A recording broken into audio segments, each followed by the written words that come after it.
Kiko jugaba cerca del departamento 14, presumiendo un enorme camión de juguete de colores brillantes, mientras el chavo lo observaba en silencio desde el interior de su barril de madera. Tratando de provocar la envidia de su vecino como de costumbre, el niño del traje de marinero hacía ruidos exagerados, sin imaginar que unos ojos desconocidos lo vigilaban atentamente desde la rendija del portón principal de madera. Tras haber pasado varias horas dando vueltas por el suelo plano, Kiko se acercó a la entrada de la vecindad persiguiendo su juguete, el cual rodó accidentalmente hacia la calle. Viendo la oportunidad perfecta, una mano robusta y enguantada surgió desde las sombras del umbral, sujetando al niño por la boca con un pañuelo humedecido en un líquido de olor penetrante y dulce. Los intentos de resistencia de la víctima fueron inútiles ante una fuerza descomunal que lo arrastró rápidamente hacia el interior de un vehículo oscuro estacionado a pocos metros. El camión de juguete quedó abandonado en la acera, llanta arriba, como el único testigo silencioso de la repentina desaparición.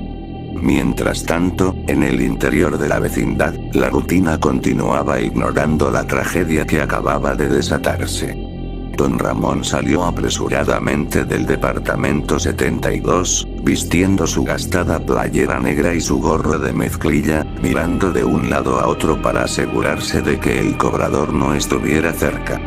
Al llegar al centro del patio pudo ver al chavo, quien ahora jugaba solo con una pelota vieja y desinflada. Extrañada por el inusual silencio reinante, doña Florinda asomó la cabeza por la puerta del departamento 14, llamando a viva voz a su tesoro para que entrara a tomar la merienda.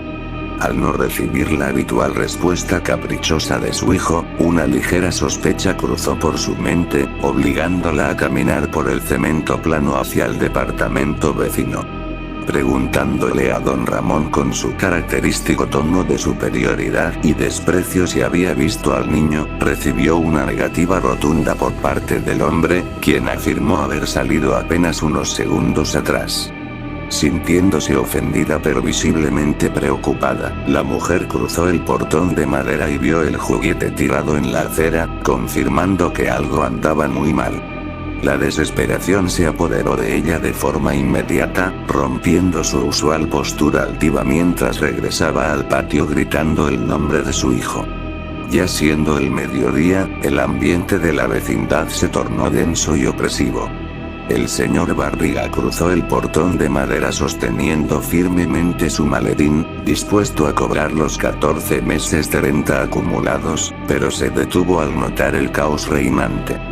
Doña Clotilde salía del departamento 71 vistiendo su eterno vestido azul, trayendo consigo a su perro Satanás, el cual no dejaba de ladrar de manera sumamente nerviosa hacia la entrada principal. Al enterarse de la situación, el dueño del lugar olvidó por completo sus negocios, ofreciéndose a buscar en los alrededores con su carro. Queriendo una explicación más clara, don Ramón interrogó al chavo, quien permanecía estático al lado de su barril. El huérfano, balanceándose de un lado a otro de forma torpe, relató de manera confusa que vio a un hombre muy alto, vestiendo ropa oscura llevarse a Kiko tras ponerle un trapo en la cara. Al escuchar estas palabras, un escalofrío recorrió todo su cuerpo a don Ramón, entendiendo que no se trataba de una simple travesura o una escapada infantil. La noticia corrió rápidamente por los pasillos, llegando a oídos de Jaimito el cartero, quien bajaba lentamente las escaleras de piedra de su departamento 23 cargando su bolso de correspondencia. Olvidando su habitual política de evitar la fatiga para no desgastar energías, el anciano dejó su bicicleta apoyada contra la pared y se unió a la tensa reunión en el patio plano. Lejos de allí, en un punto desconocido de la periferia urbana, Kiko despertó en el suelo de un almacén abandonado, atado de pies y manos a una pesada silla metálica. Pellizcándose en varias ocasiones para despertar de una pesadilla, el niño comprendió que el dolor en sus muñecas era real y que se encontraba atrapado. El lugar presentaba un aspecto terrorífico, con paredes cubiertas de humedad, ventanas rotas tapadas con tablas viejas y un penetrante olor a químicos y óxido. Frente a él, dos figuras envueltas en trajes de protección biológica y máscaras de gas manipulaban una serie de jeringas, frascos de vidrio y sustancias de colores extraños sobre una mesa de madera podrida. Sin remordimiento alguno, uno de los captores se aproximó sosteniendo una sustancia pastosa y de apariencia putrefacta, obligando al menor a abrir la boca mediante un violento tirón de cabello. La experimentación había comenzado, utilizando al indefenso niño como un contenedor humano para probar mezclas químicas desconocidas y narcóticos experimentales de alta toxicidad. El llanto sordo de la víctima se ahogaba en la inmensidad del almacén, mientras los hombres registraban con frialdad matemática las reacciones espasmódicas de su cuerpo en una libreta negra. Al caer la tarde, la búsqueda en la vecindad se volvió frenética y carente de toda organización. El profesor Girafales llegó al lugar portando el habitual ramo de flores para su novia, pero al notar la ausencia de Kiko y el llanto desconsolado de doña Florinda, dejó el obsequio sobre una maceta rota. Escuchando los detalles del suceso en boca de don Ramón, el educador sugirió acudir de inmediato a las autoridades, afirmando que perder tiempo resultaría fatal en un caso de rapto. Caminando apresuradamente hacia la salida, el grupo de adultos fue interceptado por la Chilindrina, quien regresaba de la escuela pública con los ojos abiertos por el miedo tras haber escuchado rumores en la calle sobre extraños rondando la colonia. La desesperación colectiva aumentaba a cada minuto, transformando el pacífico patio central en un escenario de murmullos sombríos y acusaciones cruzadas. Doña Florinda, perdiendo la cordura por la angustia, acusaba a don Ramón de negligencia por no haber cuidado el portón, llamándolo irresponsable mientras caminaba en círculos por la planta baja. Sus esfuerzos por mantener la calma habían sido en vano, y el ambiente se volvía cada vez más irrespirable bajo el peso de una amenaza invisible. De vuelta en el búnker improvisado, los efectos de las sustancias químicas comenzaron a destruir la salud del pequeño capturado. Su rostro, habitualmente rozagante, presentaba ahora una palidez cadavérica y sus ojos inyectados en sangre miraban fijamente la nada, demostrando que ya no razonaba debido al daño cerebral provocado por las drogas experimentales.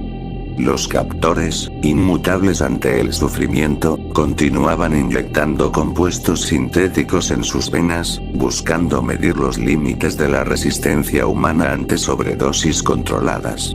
Sintiéndose morir, Kiko intentó mover sus piernas, pero la rigidez muscular provocada por los potentes neurotóxicos le impedía realizar el más mínimo movimiento físico.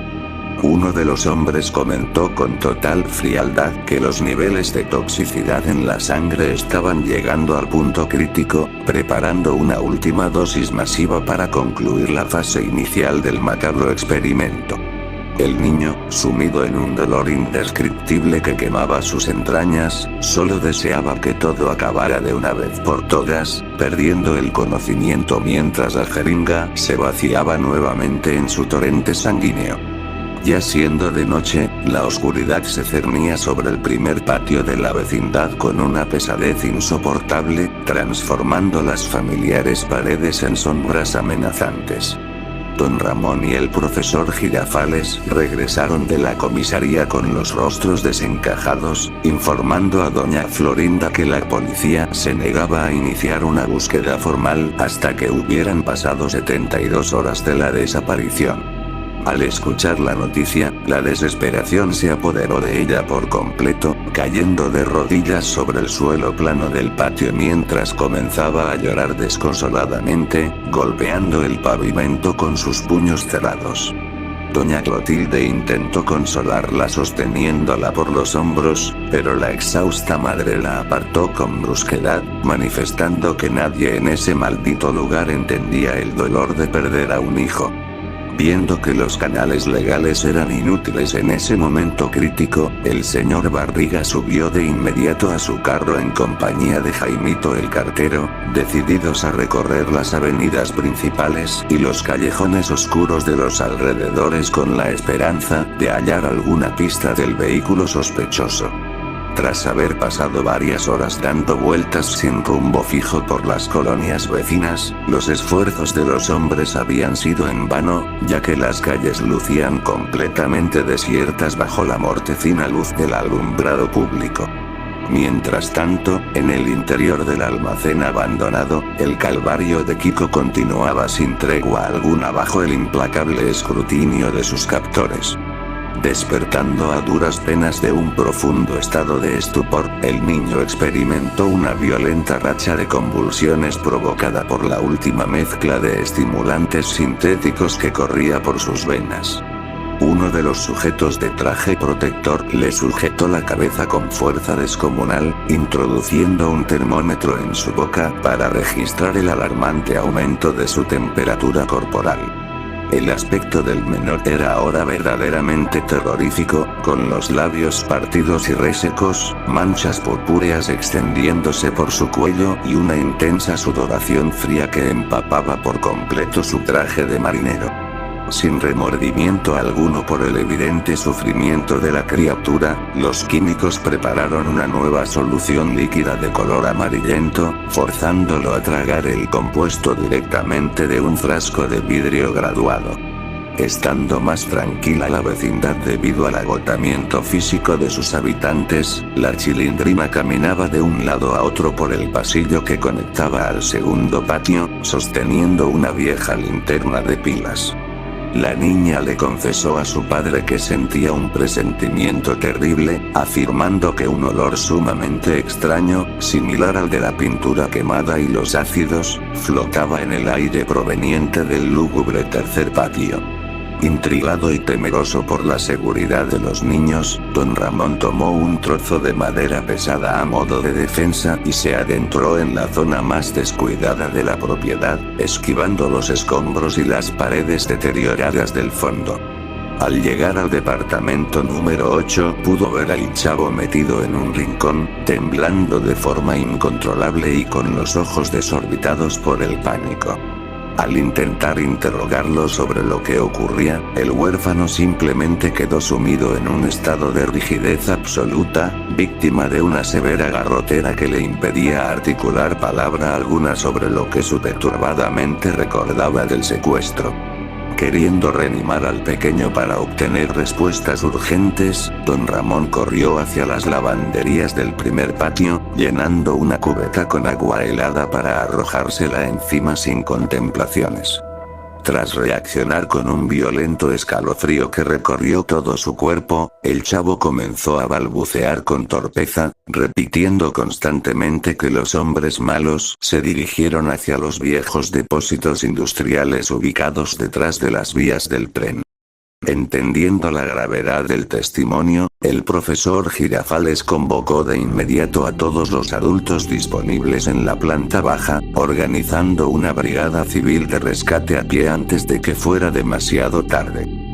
Incluso Jaimito el cartero, dejando de lado por completo su habitual frase de que prefería evitar la fatiga, se armó con una pesada llave metálica de reparaciones y se colocó a la vanguardia del grupo junto a don Ramón.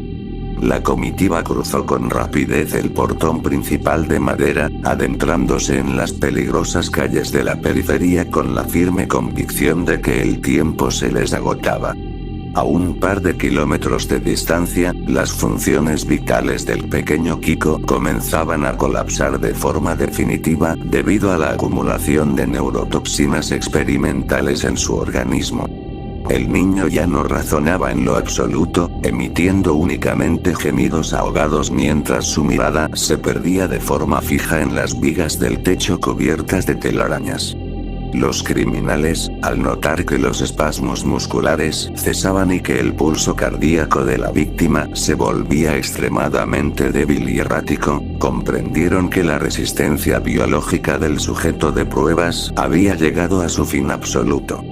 Viendo que el cuerpo ya no resultaba útil para continuar con las mediciones químicas de su libreta negra, uno de los hombres procedió a desconectar los cables de los monitores portátiles con total frialdad, ordenando limpiar la mesa de madera. Con absoluto desprecio por la vida humana, comenzaron a guardar sus pertenencias y frascos en cajas de plástico selladas, planeando abandonar el almacén antes del amanecer y dejar al niño a buen recaudo del olvido. La desesperación se apoderó del grupo de búsqueda al llegar a la zona de las vías del tren, donde la neblina nocturna reducía la visibilidad a unos pocos metros. Doña Florinda, exhausta y con las ropas sucias por el trayecto pedestre, avanzaba a trompicones gritando el nombre de su tesoro con las pocas fuerzas que le quedaban en el pecho.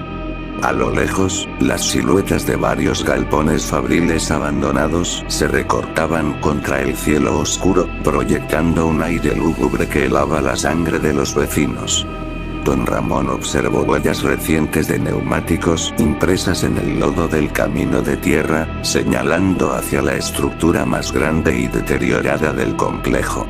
Avanzando en absoluto silencio para no alertar a los posibles captores, los habitantes de la vecindad se aproximaron a la entrada lateral del edificio, ignorando por completo que el trágico destino de Kiko ya había sido sellado de la peor manera posible en la oscuridad del búnker improvisado. Tras haber cruzado el umbral metálico de la entrada lateral, un olor sumamente penetrante, mezcla de azufre, cloroformo y descomposición orgánica, golpeó el rostro de los presentes. Don Ramón alzó la madera pesada que traía consigo, avanzando con extrema precaución por el suelo plano de concreto agrietado, mientras el profesor Girafales iluminaba el tétrico camino con una pequeña linterna de mano. El silencio en el interior del almacén abandonado era absoluto, interrumpiéndose únicamente por el eco de sus propios pasos y el goteo constante de una tubería rota en algún punto de las sombras. Doña Florinda, exhausta y con el rostro desfigurado por la angustia, caminaba a trompicones detrás de los hombres, aferrándose al brazo de Doña Clotilde, quien no dejaba de rezar en voz baja. Al fondo del pasillo principal, una puerta de madera podrida permanecía entreabierta, dejando escapar una débil luz amarillenta que provenía de una lámpara de batería olvidada en el suelo. Al entrar a la lúgubre habitación, el grupo se detuvo en seco, sintiendo como un escalofrío recorrió todo su cuerpo a cada uno de los integrantes de la brigada. En el centro del cuarto, amarrado firmemente con gruesas cuerdas a la pesada silla metálica, se encontraba el cuerpo inerte de Kiko, vistiendo aún su característico traje de marinero. El aspecto del niño era verdaderamente terrorífico. Su piel presentaba una palidez azulada y una apariencia putrefacta debido a la reacción química de los compuestos inyectados, mientras que de sus comisuras labiales brotaba una espuma seca y amarillenta. Sus ojos, fijos y abiertos de par en par, miraban hacia la nada con una expresión de pánico absoluto, demostrando que sus últimos momentos de conciencia habían sido una auténtica tortura. La desesperación se apoderó de Doña Florinda de forma instantánea, soltando un grito desgarrador que resonó en todo el complejo industrial antes de desplomarse de rodillas junto al cadáver de su hijo. Queriendo encontrar alguna señal de los responsables, Don Ramón y el profesor Girafales revisaron rápidamente los alrededores de la mesa de madera, pero sus esfuerzos habían sido en vano. Los captores habían limpiado la escena con frialdad matemática, dejando únicamente jeringas usadas tiradas en el suelo plano, frascos de vidrio completamente vacíos y restos de sustancias químicas derramadas que corroían el pavimento. No había huellas dactilares, ni notas, ni pistas que indicaran la identidad de los criminales o el propósito de aquel macabro experimento con el menor. Jaimito el cartero, rompiendo en un llanto desconsolado mientras sostenía su bolso de correspondencia, se acercó para cubrir el rostro del niño con su propio pañuelo, confirmando con horror que el pulso de la criatura se había extinguido hacía varias horas.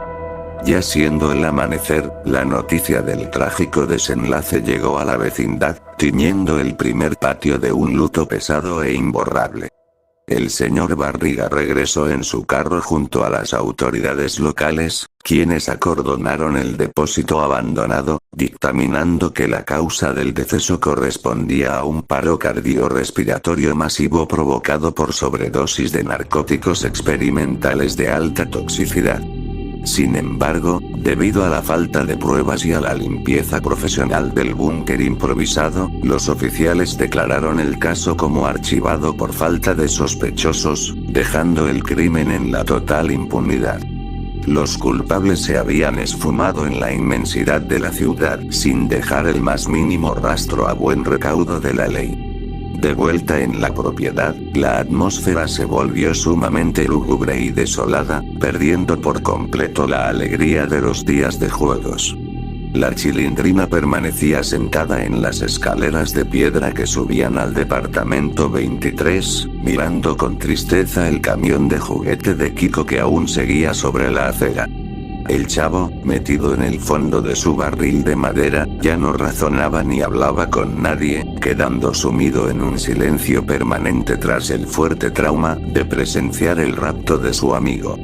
Doña Florinda se encerró definitivamente en el departamento 14, perdiendo la cordura y rechazando las visitas del profesor Girafales, limitándose a arrastrar los muebles mientras pronunciaba palabras incoherentes en la oscuridad de su sala. El misterio de los hombres de traje protector jamás se resolvió, y el recuerdo de la racha de violencia que apagó la vida del niño flotaría para siempre en los pasillos de la vecindad, queriendo que todo acabe de una vez por todas.